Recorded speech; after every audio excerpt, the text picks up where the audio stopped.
Okay, so in this video, I'll be talking a little bit about what is the Day Across Minnesota, what was that race, what is it, and then also kind of twofold, why gravel, why gravel biking. So, one to start with the race, what is the Day Across Minnesota? Essentially, this was a 240-mile ride, gravel ride, mainly all gravel roads. I'd say about 90-95% gravel roads that stretch from Gary, South Dakota, to Hager City, Wisconsin.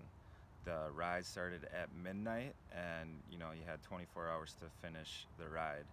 Usually, in past seasons of this race, they had 3 designated stops that you would use to refuel, re-strategize, grab new cue sheets. But this year, because of COVID-19, you were able to select a dedicated support team if you wanted, that you would pick where you wanted to stop with them 3 times throughout the race. So I'll talk a little bit more about that in different videos, but essentially, starting at midnight, I wanted to go in for the long haul, and I think I went about 85 miles for my first stop, and then 150, and then 220. So kind of shrink them up just in case it got hotter throughout the day. But yeah, that was the ride. We had cue sheets, right? So we didn't have GPS or anything to go off, so we're reading off cue sheets there in the dark. So yeah, 5-6 hours in the dark.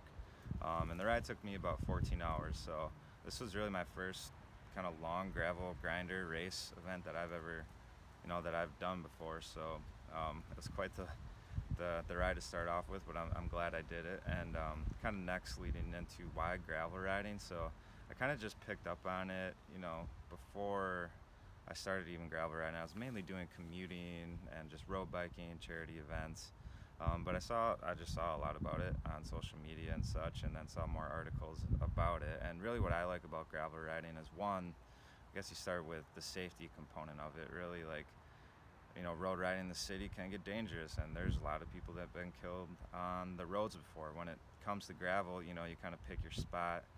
The most that you have to worry about is people or other bikers on the trail.